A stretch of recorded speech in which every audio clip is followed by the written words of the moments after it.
Započinjemo novu temu u okviru otvorenog studija. Pričat ćemo o dijabetesu. Naime, kontrola i pravovremeno otkrivanje dijabetesa jedno je od najvažnijih stvari u lečenju ove bolesti. Da, kao i kod svih ostalih bolesti, naravno ukoliko je uočite na vreme, velike su šanse za ozdravljenje. Ali u narednom prilogu nećemo pričati o dijabetesu uopšteno, već o tome od kolikog je on, odnosno posebnog značaja za trudnice. Pre 14 godina Sunčica Nikolić iz Vranja rodila je sina Filipa. Sve to ne bi bilo neobično da Sunčica od svoje 27. godine ne boluje od dijabetesa. Sunčica je pre tih 14 godina bila među prvim ženama u Srbiji koje su tokom trudnoće nosile insulinsku pumpu. Nošenje takve pumpe omogućava bilo kom pacijentu, a pogotovo trudnici, da u tom nekom periodu, a onaj najbitniji period je pre i period organogeneze u početku, da nivo šećera bude u nekim najboljim granicama. Insulinska pumpa je aparat koji trudnice sa dijabetesom nose kako bi tokom trudnoće olakšale kontinuiranu kontrolu šećera u krvi.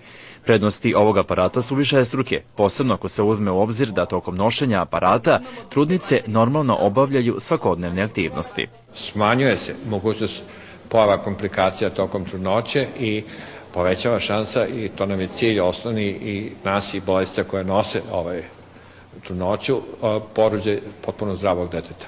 Svaka nekontrolisana oscilacija šećera u krvi, posebno tokom prva 3 meseca trudnoće, može izazvati genetske poremećaje ploda. U prethodnih 20 godina dijabetes tipa 1 izazvao je komplikacije kod jedne od 300 trudnica. Cena jedne insulinske pumpe je oko 3000 evra, na što treba dodati i troškove redovnog održavanja. Iz tog razloga na teritoriji Srbije nema dovoljnog broja ovih aparata, pa su pacijenti van Beograda primorani da se ili sami snalaze ili po insulinske pumpe dolaze u Beograd. Tako da je omasovljenje njihovog broja vrlo bitno, da što veći broj trudnica budu u mogućnosti da ih nosi za vreme trudnoće. Zahvaljujući donaciji princeze Katarine, Klinika za endokrinologiju Kliničkog centra Srbije na poklon je dobila 2 insulinske pumpe. Želja princeze Katarine je da u narednom periodu pacijentkinjama sa dijabetesom unutrašnjosti Srbije bude olakšano održavanje trudnoće.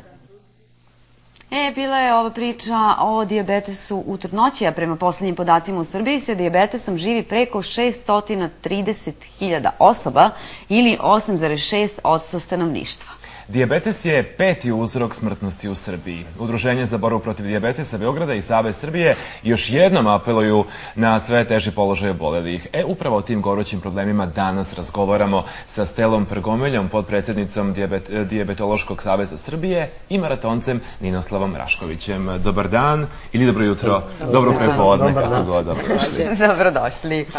Stela, evo, važi ona naša stara poslovica da bolestan čovjek ima samo jednu želju, da ozdravi. Sada ukoliko ima probleme na putu ka tom ozdravljenju, onda je priča još teža. Koji su najčešći problemi i ti gorući sa kojima se susreću dijabetičari u Srbiji? Mi se susrećemo sa trenutno 5 gorućih problema koje smo mi izdvojili, mada ih ima više, ali ajde da krenemo od nekle. Nepostojanje savjetovališta koje smo imali ranije i koje su ukinuta 2007. godine nam predstavlja jedan od velikih problema. Jesu ona ukinuta iz finansijskih razloga? Šta je opravdanje? Iz razloga reorganizacije zdravstvene zaštite. Mislim, to je na Ministarstvu zdravlja najbolje da vam objasni iz kojih razloga, ali nama je to stvarno, kako bih rekla, izmaknuta jedna dobra podrška. Mislim, ostali smo bez dovoljno dobre edukacije, dovoljno dobrog nekog razgovora sa lekarom. Osobi sa dijabetesom treba jedna usluga više, treba joj malo edukacije, treba joj malo razgovora o tome kako da svoju terapiju sprovodi, kako da se hrani, kako da svoj život prilagodi novom, da kažem, načinu života. Dijabetes je doživotni partner sa kim, naravno, morate da naučite da živite kao i sa bilo kojim partnerom. Drugi problem je taj da osobe sa dijabetesom imaju nedovoljno dostupne moderne terapije. Znači, postoje lekovi koji kontrolišu dijabetes bolje, koji recimo odlažu prelazak na insulin kod osoba sa tipom 2 i tako dalje. I oni su trenutno dostupni na tržištu, ali ne preko recepta. Znači, ljudi ih plaćaju iz svog džepa. I onda je naš predlog da se jedan deo tih lekova, ili ako mogu svi, bilo bi odlično, ubace na pozitivnu listu lekova. Treći problem je taj da su osobe sa dijabetesom u društvu imaju loš položaj, kako bih rekla, još uvek ljudi ne znaju šta je dijabetes, pa imaju probleme prilikom školovanja, prilikom zapošljavanja i tako dalje. Ljudi ne znaju da ljudi sa dijabetesom mogu da imaju normalnu porodicu, decu, da mogu da rade najnormalnije sve poslove, bez obzira da li primaju insulin ili ne. Znači, to ništa nije prepreka u njihovim životima. I imamo problem taj da, recimo, udruženja koja su aktivna po Srbiji nisu ravnopravni partner u donošenju odluka, znači sa državom. Mi ne komuniciramo sa svim institucijama na način na koji smatramo da bi trebalo. Ninoslav, evo, vi ste maratonac i bolujete, odnosno imate dijabetes tip 1. Imate porodicu, živite jednim normalnim životom, međutim, gde je problem? Vi ste ovde da nam kažete šta u ime svih onih koji su u vašoj grupi obolelih? Pa znate šta, ja jednostavno sam uvideo da konkretno u našem društvu postoji taj problem diskriminacije prema osobama obolelim od dijabetesa. Jednostavno ne smemo dozvoliti da društvo od nas gleda drugčije nego kako bi trebalo. I zato ja sam uvidio jednostavno kroz jedan iskren prilaz tome, to jest svojim primjerom, znači najbolje da bi ljudi shvatili, znači da se s dijabetesom može živjeti najnormalnije. Zato sam i počeo trčim maratone, da bi pokazao jednostavno društvu da osoba je dijabetičar, može da uradi sve isto što je bilo koja druga osoba. Zato i naravno, zato sam i osnovao porodicu, imam ćerkicu 3 godine staru. Jednostavno, društvo ne smije da nas diskriminiše. Znači, društvo jednostavno mora da priđe prema dijabetičarima kao bilo koje druge osobama, ravnopravnim u bilo kojem segmentu društva. Jednostavno, mi imamo svakodnevne primjere, znači diskriminacije na poslu, znači nemogućnosti da se dijabetičari iz tog razloga zaposle, studenti i učenike u školama. Znači, jedan od osnovnih problema je, recimo, neprepoznavanje dijabetičara od razlikovanja od pijance ili narkomana, stanju, recimo, hipostanju, znači kad je šećer nizak, možete na ulici da ga pomešate, ljudi neće da im pomognu, zaobilaze ih. To su jedan od osnovnih problema s kojima se susrećem ja konkretno svaki dan. Jednostavno ti nekim svojim primjerom sam hteo to da promenim.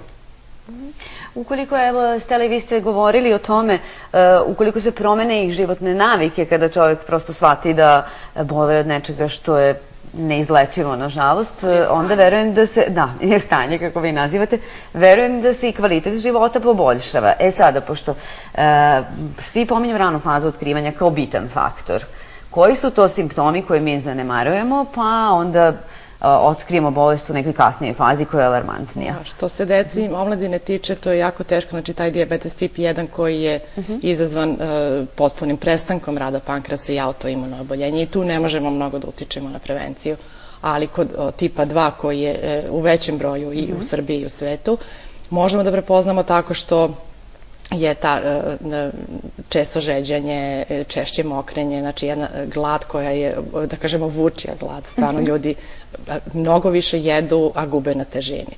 Znači, to su neki, vidjet ćete sami po sebi da organizam šalje neke simptome. Ako ih zanemarite, jako je loše. Nekad i ti simptomi mogu da izostanu, ali ako ste gojazni, ako imate širok obim struka, ne bi bilo uopšte loše da se s vremena na vreme proverite, pa znači kap krvi jednom godišnje. Je dovoljno. Jednom godišnje. Ako ste imali dijabetes u porodici, znači ako nosite genetsku predispoziciju, znači opet kap krvi godišnje. I obim struka. Najvažnije je da vam se stomačić ne širi. Da smo mi, evo, sad ovom pričom i s jedne i s druge strane uspeli da skrenemo pažnju i da ovih 5 gorućih pitanja predstavimo javnosti, pa da sledeći put se vidimo sa tim da su bar neka rešena. Može tako?